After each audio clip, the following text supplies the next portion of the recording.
પશ્ચિમ બંગાળમાં રોજગાર મુદ્દે દિલીપ ઘોષનું આક્રમક વલણ, મંદિર મસ્જિદના રાજકારણ સામે જનતામાં અરુચિ હોવાનો કર્યો દાવો। પશ્ચિમ બંગાળમાં 2026ની વિધાનસભા ચૂંટણી પૂર્વે ભાજપના આક્રમક નેતા અને પૂર્વ પ્રદેશ અધ્યક્ષ દિલીપ ઘોષ ફરી એકવાર સક્રિય ભૂમિકામાં જોવા મળી રહ્યા છે। કોલકાતા ખાતે વર્તમાન પ્રદેશ અધ્યક્ષ શમીક ભટ્ટાચાર્ય સાથેની મહત્વપૂર્ણ મુલાકાત બાદ દિલીપ ઘોષે પત્રકારો સાથે વાતચીત કરી હતી। તેમણે રાજ્યની વર્તમાન રાજકીય સ્થિતિ પર ટિપ્પણી કરતા જણાવ્યું હતું કે પશ્ચિમ બંગાળની જનતા હવે મંદિર અને મસ્જિદના પારંપરિક રાજકારણથી કંટાળી ગઈ છે અને તેમને આમાં કોઈ રસ રહ્યો નથી।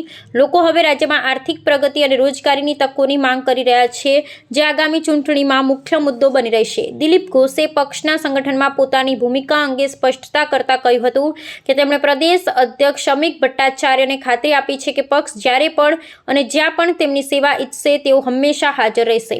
ઉલ્લેખનીય છે કે કેન્દ્રીય ગૃહમંત્રી અમિત શાહની તાજેતરની બંગાળ મુલાકાત અને વરિષ્ઠ નેતાઓ સાથેની બેઠક બાદ દિલીપ ઘોષને ફરી સંગઠનમાં મહત્વની જવાબદારી સોંપવામાં આવે તેવી પ્રબળ શક્યતાઓ છે। છેલ્લા કેટલાક સમયથી સક્રિય રાજકારણથી દૂર રહેલા ઘોષના આ પુનરાગમનથી ભાજપના કાર્યકરોમાં નવો ઉત્સાહ જોવા મળી રહ્યો છે।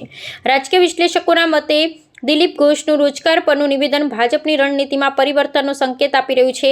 તેમણે તૃણમૂલ કોંગ્રેસ સરકાર પર પ્રહારો કરતા કહ્યું કે લોકો પરિવર્તન ઈચ્છે છે કારણ કે વર્તમાન શાસનમાં યુવાનોને સ્થળાંતર કરવું પડી રહ્યું છે। આગામી 6 જાન્યુઆરીથી તેઓ રાજ્યભરમાં પ્રચાર રેલીઓનો પ્રારંભ કરવાના છે। ભાજપ 2026ની ચૂંટણીમાં હિન્દુત્વના મુદ્દાની સાથે આર્થિક વિકાસ અને ભ્રષ્ટાચારને મુખ્ય હથિયાર બનાવે તેવી વ્યૂહરચના ઘડાઈ રહી છે, જેમાં દિલીપ ঘোষની સંગઠનાત્মক কুশলতাનો ઉપયોগ કરવામાં આવશે। জানেন আমি প্রায় 6 বছর রাজ্য সভাপতি ছিলাম, তারপরে কেন্দ্রীয় দায়িত্বে ছিলাম, তখন কাজ করেছি। আর পার্টি যেরকম চাইবে সেরকমই হয়, একটা টিম থাকে, তারা বসে প্ল্যানিং করেন, সবার জন্য কাজ ঠিক করেন। তো আমি সেভাবেই আজকেও রাজ্য সভাপতিকে বললাম যে আপনি যেরকম বলবেন আমি আপনার জন্য সবসময় থাকবো। ইনঅ্যাক্টিভ বলতে কি বোঝায়?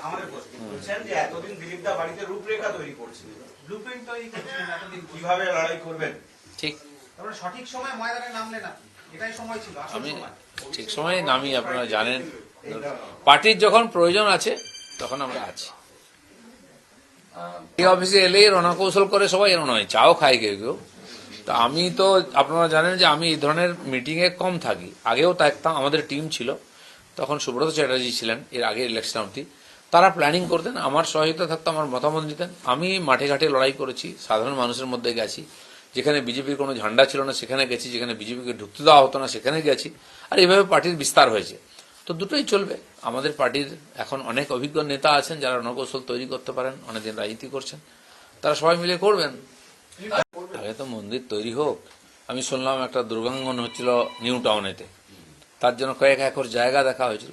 6 মাস ধরে সেই জায়গাতে মাটি ফেলে তৈরি করা হলো, বিরাট বড় প্যান্ডেল হয়েছিল উদ্বোধনের দিন। আমি রোজ ওখানে মর্নিং ওয়াক করতে যাই। তারপরে যেদিন মর্নিং ওয়াক যেদিন উদ্বোধন হয়ে গেল, পরের দিন জিজ্ঞেস করলাম ভাই এখানে তো হচ্ছে না, কি হলো? বল না অন্য জায়গায় হচ্ছে মন্দির। কি ব্যাপার? না সেই জমির উপরে কারো জায়গা অবৈধভাবে দখল করা হয়েছে, কারো পয়সা দেওয়া হয়নি, তারা কেস করেছে, স্টে এসে গেছে হাইকোর্টে, সেখানে হলো না। কিন্তু যখন জিত করবই অন্য একটা জায়গায় করা হয়েছে, সেটা জানি না কমার্শিয়াল জমি কি ব্যাপার, সেখানে রাতারাতি মন্দিরের ভিত্তিপত্র স্থাপন হয়ে গেছে। সেটা আদৌ কি হবে, ওখানে হবে কিনা, খালি নির্বাচন অবধি হবে নাকি, আর একজন মসজিদ তৈরি করছেন, একজন মন্দির তৈরি করছেন। তো পশ্চিমবাংলার মানুষ এইদিকে তাকাতে রাজি নয়। চাকরি নেই, ব্যবসা নেই, ইন্ডাস্ট্রি নেই, শিক্ষার অবস্থা খারাপ, স্বাস্থ্যের অবস্থা খারাপ, লোক সেই নিয়ে ব্যস্ত, তার জন্য অন্য রাজ্যে যেতে হচ্ছে। তো লোক ওটা জানতে চায়। মন্দির দেশের অভাব নেই বা মসজিদও দেশের অভাব নেই।